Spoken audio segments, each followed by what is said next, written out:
Let me tell you something that nobody warns you about when you buy a sailboat. The scariest moment you'll ever have on a boat won't be during a storm. The scariest moment will come on a random Tuesday night, 60 miles offshore, when everything has been perfectly fine for hours and then suddenly it's not, and you won't know why. I want to talk about this a little bit because if you're living on a boat or thinking about offshore cruising, these are the things that actually matter, not the pretty anchorages. Steering failure. You're sailing along, the autopilot is doing its thing, you go below to pour some coffee or check the chart or honestly just to use the head, and you come back up and the wheel is spinning freely. Just like that, no resistance, nothing, you grab it and crank it to port, nothing happens, you turn it the other way, still nothing. And your brain spends about 3 seconds catching up to what your gut already knows. You have no steering. And 5 minutes ago, everything was perfectly fine. Now here's the part people don't realize. This doesn't happen because someone was negligent. This happens on well-maintained boats. There was a sailor coming back from Block Island to Stamford, Connecticut, middle of the night. 20 knots of wind, 5-foot seas, nothing crazy, the boat was fully maintained, seasonal inspections, everything done, and the rudder post cracked. Just cracked, clean through. And the part that really gets me is this. It didn't happen when the wind was at its worst. It happened after the wind had already started dying down, when everyone had relaxed. When it felt like the danger had passed. That's the pattern with boat problems. They don't show up when you're expecting them, they show up when you've stopped looking. So what do? You need a backup plan. And I don't mean maybe someday I'll think about a backup plan. I mean right now, today, you need to know where your emergency tiller is and how to get it onto the rudder post in the dark while the boat is rolling. Because when you need it, those are going to be the exact conditions. There was a guy, he lost his steering while sailing single-handed. You know what he did? He rigged a bungee cord to the tiller, over-trimmed the head sail, and got the boat to zigzag its way forward. Was it pretty? Absolutely not. Did he make it? Yeah, he did. Because he didn't panic. He just figured out a way to solve the problem with what he had. Now let's move on to another subject. Standing rigging, the wires that hold your mast up. And let me say this as clearly as I can. Stainless steel can fail without warning. I'll say it again. Stainless steel can fail without warning, not might, can, and does. Let me tell you a story that still nags at me. A sailor hired a really experienced rigger. Not some kid at the marina, a proper rigger. The guy checked everything. Masthead to chain plates, every toggle, every swage fitting, all of it. Everything was checked, everything passed, no issues. About 12 months later, the sailor is out in 20 knots of wind and feels a shudder run through the boat. He looks forward and the jib and the furler are flailing off to one side. The forestay connection at the bow had failed, the double jaw toggle had cracked, and the part that really gets me is this. The crack started on the inside of the fitting. The part you literally cannot see unless you completely disassemble it from the boat. And nobody does that during a normal inspection. Because why would you? It looked fine from the outside. That's the nature of metal fatigue. It doesn't announce itself. It doesn't creak louder over time like a door hinge. It just sits there, invisible, getting weaker and weaker, and one day it lets go. And when it lets go, it's not gradual, it's instant, and now your mast is coming down. Most people say standing rigging lasts about 10 years. That doesn't mean it falls apart in year 11, but the probability starts going up. And the really scary part about rod rigging specifically is this.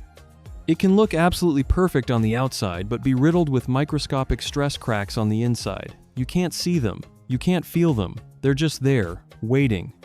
So what do experienced sailors do? They run their hands along every wire.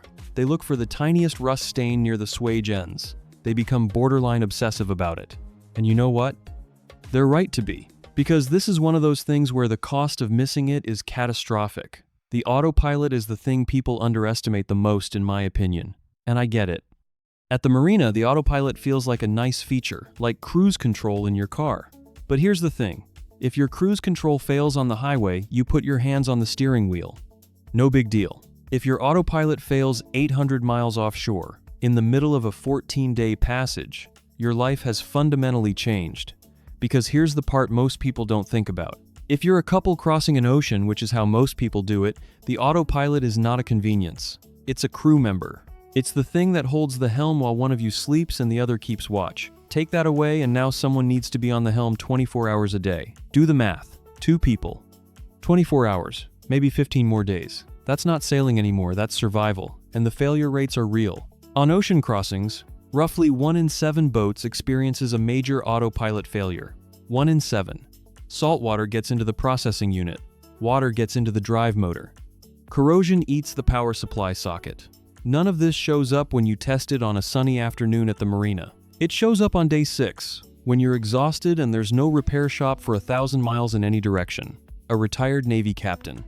After 5,000 miles of heavy use, his autopilot had a clutch failure, and he wasn't surprised. You know why? Because he'd seen it happen before. He had a plan in his head.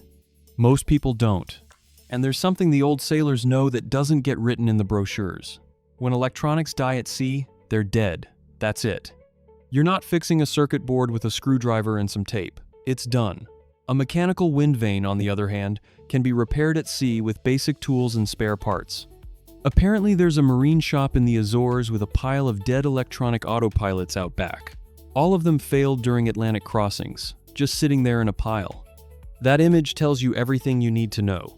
Let me ask you something. Do you know how many holes are in the bottom of your boat right now? Like right now. Can you tell me the number? Because every single one of those holes is a potential way for the ocean to get inside your boat. Every through-hull fitting, every seacock, every hose clamp holding a hose onto a fitting below the waterline.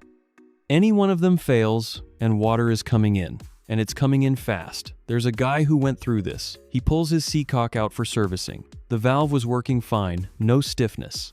No weirdness, completely normal. He pulls it out and it breaks into 2 pieces in his hand. The metal inside was pink. If you don't know, that's what bronze looks like after galvanic corrosion has eaten it from the inside. So this valve was sitting there, looking fine, working fine, and it was basically hollow. If a hose had come off that fitting at sea, and the guy had tried to close the seacock to stop the water, it would have crumbled in his hand. Then what? Then you're trying to plug a hole in the bottom of your boat while the ocean pours in. And there's a number that should bother everyone. Tens of thousands of boats sink every year. Most of them at their own dock. Sinking is the #1 cause of major marine losses. Not storms, not reefs, not collisions. Sinking. At the dock. And most 40-foot sailboats have one bilge pump. One. With one battery. So if that one pump fails or that one battery dies, you're left with one option, and that's a bucket. The fix is so simple it's almost embarrassing.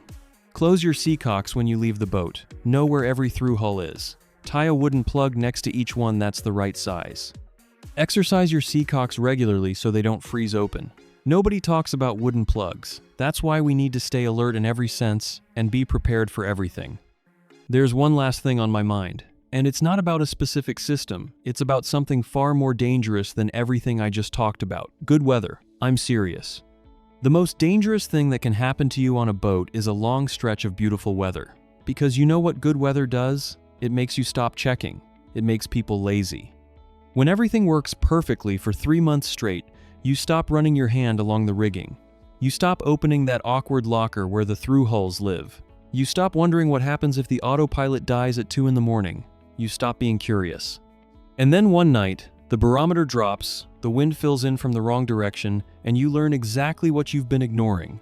A long ocean passage is basically accelerated aging for a boat.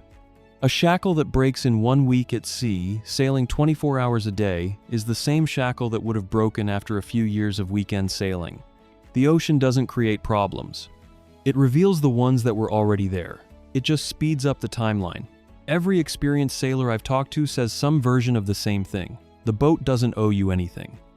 It doesn't care that you paid for a survey. It doesn't care that you replaced the rigging 8 years ago. It only cares about physics, load cycles, corrosion, metal fatigue, UV degradation. And all of that is happening right now, on your boat, whether you're watching or not.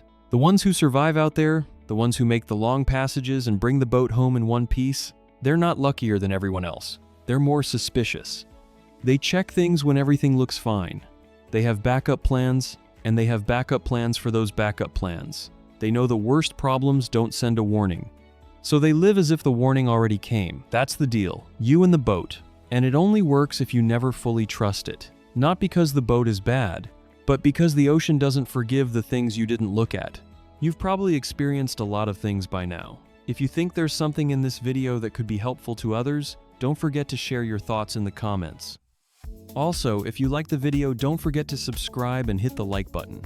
That's what I wanted to talk about today. Until the next one, see you around.